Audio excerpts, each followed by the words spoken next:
Hey, hoop heads, welcome to another episode of Her Game, Her Voice, the podcast with big stories and little episodes all about women's basketball. I'm your host, Kaari Peterson. In today's episode, I'll share a few Golden State Valkyries updates, answer a listener question about the WNBA and revenue sharing. Spoiler alert, it's complicated. Then I'll swing into a segment called Fiction versus Facts, the WNBA edition. And of course, I'll wrap it all up with the awards. So let's tip it off. Bad news for Valkyries fans. Superstar Kayla Thornton is out for the rest of the season with a knee injury. Total heartbreaker. Kayla, we're sending you all the healing vibes. And Kayla's not the only one sitting out. We've also got Tiffany Hayes, Monique Billings, and Cecilia Zandalicini on the sidelines too. Ouch. It's starting to feel like the injury report has its own starting five. The Valkyries opened their brutal 5-game road trip with a blowout loss to the Connecticut Sun, and I do mean blowout. Nothing clicked for them during that game. It was ugly. Afterward, Coach Nakase kept it real by saying, "It's not about winning, it's about competing. Right now, the fight matters more than the score." Yes, 6 games in 10 days is savage, but as guard Veronica Burton said, "This is the W. Everybody goes through long road trips. We have to step up." And step up they did. After that Connecticut collapse, the Valkyries rattled off wins against the Dream, Mystics, and Sky before finally falling to the Aces. Good news. The next 3 games are back home in the Bay. Time to rest, refocus, and rally. Let's go Valkyries. This week's listener question gets into the business side of the league. Tom from Windsor, Canada asks, what does revenue sharing actually look like in the WNBA? It's a term that gets tossed around a lot, especially in conversations about player pay, equity, and how fast the league is growing. So let's break it down. What it is, where things stand today, and what players are pushing for next. Revenue sharing refers to the percentage of league-generated income from ticket sales, broadcasting rights, sponsorships, merchandise, and more that gets distributed to players. That distribution can happen directly, like through salaries and bonuses, or indirectly, through benefits like upgraded travel and better health coverage. Under the current collective bargaining agreement, players are promised up to 50% revenue sharing, but only if the league met certain revenue growth targets. But here's the thing.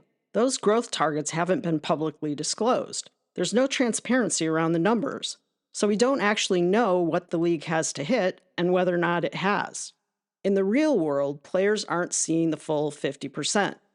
Most estimates suggest revenue sharing is closer to 20 to 30%.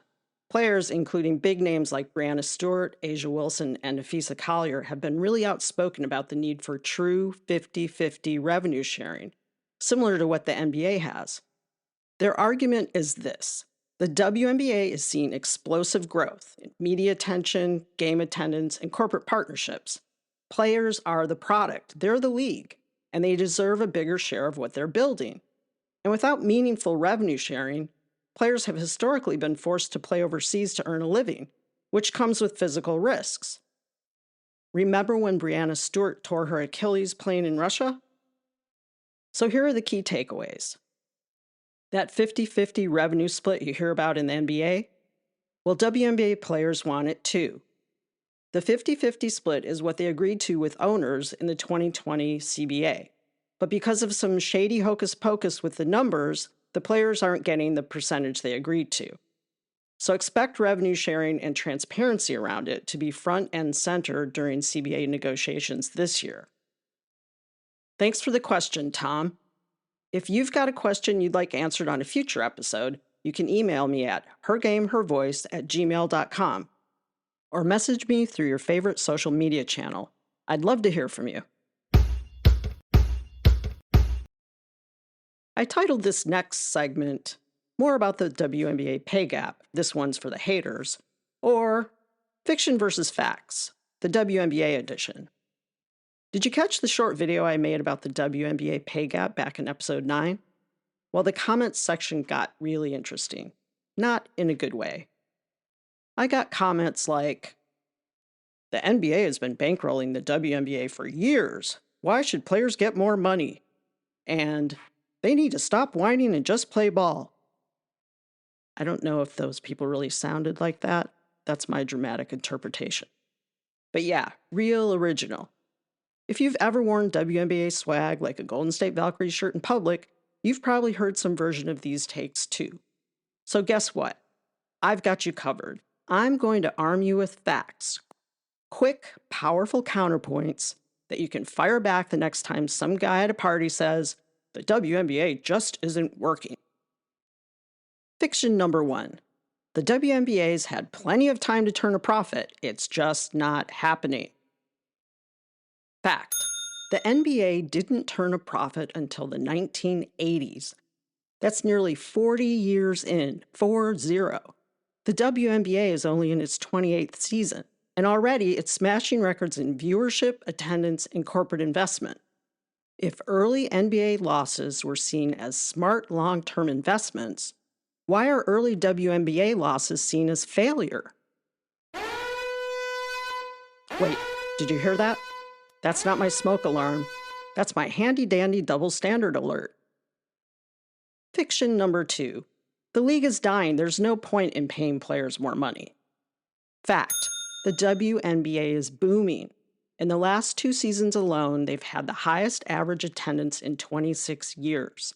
There's been over 100 nationally televised games, had multi-million-dollar sponsorships from companies like Google, Nike, and Pepsi, and expansion teams like the Golden State Valkyries. This is not a dying league.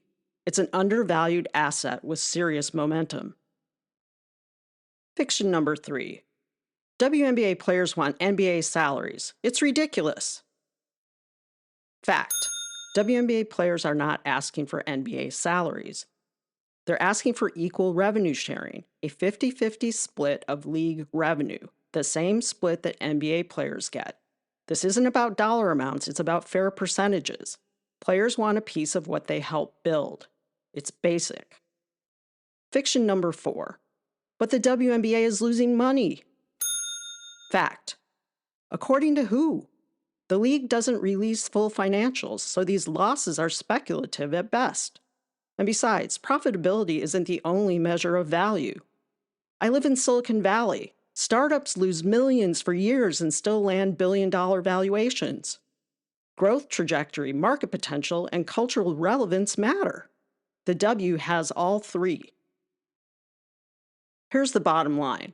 The WNBA isn't failing. It's being built. And if people had used this don't pay them, they're not profitable logic with the NBA in 1965, there'd be no NBA as we know it today.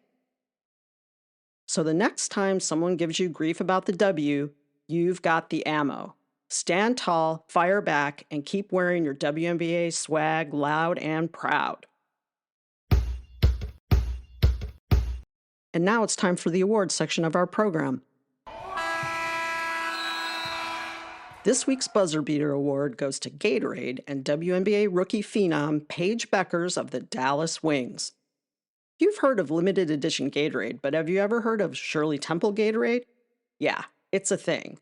After a recent home win over the Golden State Valkyries, Dallas Wings guard Paige Bueckers, a known Shirley Temple fan, got surprised with their very own Gatorade flavor inspired by the classic drink. Never had a Shirley Temple mocktail before? Here's the recipe so you can make one at home. Start with ginger ale or lemon lime soda, add a splash of grenadine and a maraschino cherry garnish, and you've got a Shirley Temple. Bueckers has never been shy about her love for the fizzy red mocktail. She's even tweeted things like, "I know a Shirley Temple hates to see me coming." Gatorade, who first partnered with Paige back in 2021, whipped up a special batch just for her. And her verdict? Quote, "It's pretty fire." Honestly, I love this sort of thing. Creative, fun, and actually athlete-specific. And that's why Gatorade and Paige Bueckers win this week's Buzzer Beater Award.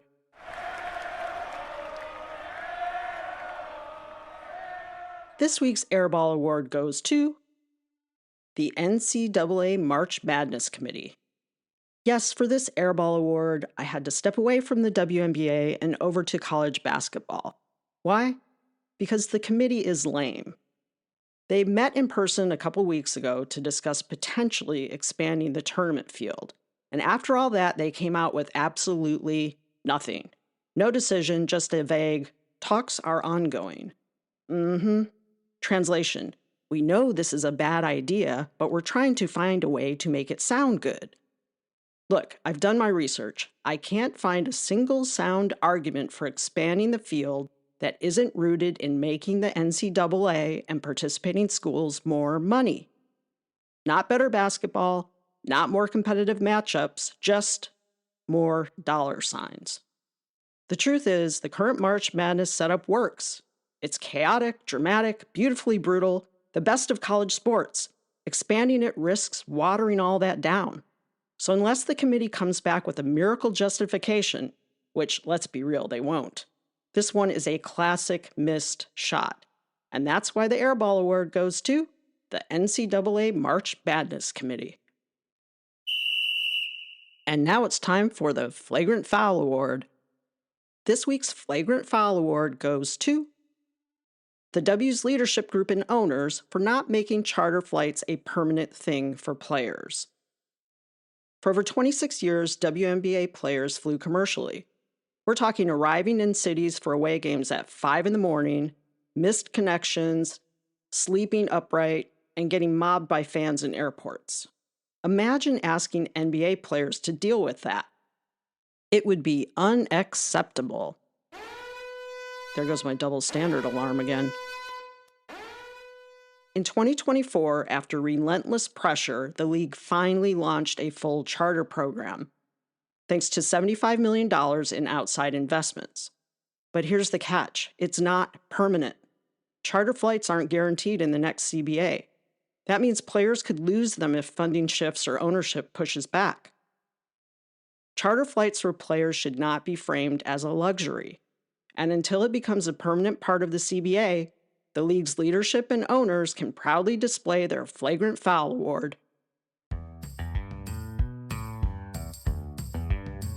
I'm Kaari Peterson, and you've been listening to Her Game, Her Voice. If you'd like to hear more episodes of Her Game, Her Voice, please follow the podcast. Following the podcast is easy. Just go to the Her Game, Her Voice show page on Apple Podcasts, Spotify, or wherever you get your podcasts. Tap on the plus sign or click on follow, and now you won't miss an episode.